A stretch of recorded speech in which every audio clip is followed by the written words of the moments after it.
And about the Transversaal Atelier, for me it is a workshop that, as we said, it's in between the social and artistic, in the sense that is a research workshop. So it really gives the possibility to students, first of all to students of different disciplines that normally we don't have in RITS, so many moments that different students of different disciplines can meet and work together. So there is a possibility to work in transmedia and trans discipline, so that's very important aspect for me. And the idea to work in a neighborhood or with organization, it's very open in the sense, of course, we choose always a different neighborhood, different place, organization and it's to work with. For me, there is not top down, but it's always like, okay, we are there, let's meet, let's know each other. And I know a neighborhood, I know an organization from the neighborhood, I know people from the neighborhood, and they know me as a student. So it's like, really, for me, there is not going up from down. So that's very important. And then it's like, okay, out of a meeting, which is a human, first of all, meeting, without roles, student, school, organization, out of this meeting, what can be born? Of course, it's a art school, so students, they have their tools and let's say field that they can use it and use the tool to tell a story, to raconter a place and a neighborhood, and to also, it's a workshop that puts students, I think, out of their comfort zone, which is always a good thing. For me, it's the first time I do the Transversaal Atelier, so I don't know the history of it, but I understand the function of it. And I think it's interesting in the sense that it's true, it's like a multidisciplinary thing where people go out of their comfort zone and try to work with other people from other specializations and maybe reinforce each other. So it's more like a thing also about connection and about community building, stuff like that. So that's interesting, I think, where you can, from your strength, help other people do stuff. So that's already interesting. And then at the other side, there's this whole social aspect of a participative project, where I can understand that a lot of people never had experience with it, so it's very confusing for some people. And I can understand the ethical questions that they have, but I think then also at the same time, if they ask that question, then we can agree on it. For me, it's clear then that they don't really know what a participative project is, because a participative project takes in regards all these ethical questions. Because for me, a participative project can be born out of a project that is not participative. It's just something that happens because there is a need for it. Not a need that the artist has, but a need that is there in the neighborhood that comes out of the connections and the talks that they have with the people, with the neighborhood, with the organizations, and so on and so on. So for me, it's more like a participative project is being in the neighborhood, being part of the neighborhood, being part of the community of a neighborhood, and from there on understanding the needs that are there. How can an artist, or a kunstenaar, how can that person channel this through something creative where people have something that they can take or they can give? And it's about that, I think. Giving, taking, that is very important, I think, in a participative project. And so it's not something that is gratuit, in the sense that you don't come in a neighborhood and change things and go away and then that leave your hands, but it's also about durability. How Dilbar had, how can something have an impact even after you're gone? And is this a picture? I mean, it can be small. Huh? Is it a picture of moments that a person had and lived something and they can take with them? Is it something that stays in the neighborhood as symbolic? Is it something that goes on? You start something and this movement can go on. All these things are possible. And it's also, I mean, the reality of the school. That's like, it's a Néerlandophone school in a French city, because Brussels is mainly French speaking. Yeah, and this is a structural problem of this. Yeah. We were part of an article, you know, etc. It's a theater review magazine. I advise you to read it.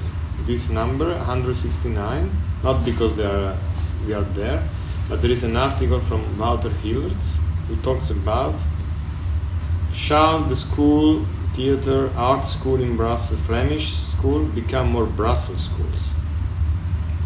That's the main topic, for instance. What this means, Brussels? For sure, it doesn't mean monolinguistic Dutch. If I think about, for instance, the first year in Matonga, there was a group who made a documentary about a guy living there, but he has this Lubumba bibliothèque. There was a group who made a very nice enquête about the clothes, the selling clothes of these African things, which is actually all managed by a Dutch company, so it's completely neo-colonialist thing, but it looks like, okay, it's African, it's not, it's Dutch. And they made a very, very nice research with the people working in this shop, and they reconstruct all the parcours of these clothes and the things, and they made an installation, but they were working with them. There was another people who were doing interview in the neighborhood. And of course, if you don't speak French, you are out.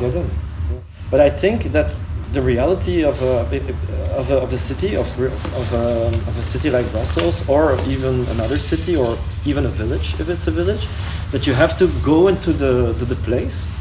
That is the reality, to know what is happening. As an artist, even if you're doing graphic stuff, if you don't know anything about the world, how can you talk about something that is relevant? If you don't know nothing, if you never experienced, if you never had a discussion with somebody, you don't have to agree to the discussion. How can you experience something? So I think it's a good thing if you don't speak Dutch to go in a French neighborhood and to learn how to interact in a French neighborhood. I think it's a good thing. But it's how you the context, how you frame it, how you do it, that is something else.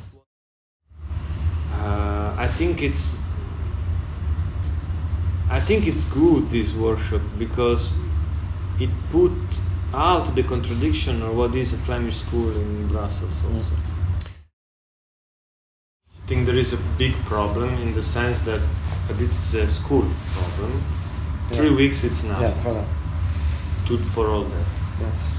We are all agree, I think, that it's really too short time. But that's a problem of the school system, in the sense that I think for also other, I talk from the drama department, there is this obsession of a small workshop, and then we come to the problem of surface, deep, how can go deep. I always say to students, when they build a relationship or they start something, doesn't stop now. That's only the beginning. You should see and consider the product. Maybe if you work in an organization, go on with this all year. Maybe because 3 weeks, what is?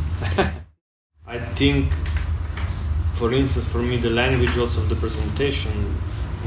I think the first day, the introduction day, can be better done. Taking care of the language.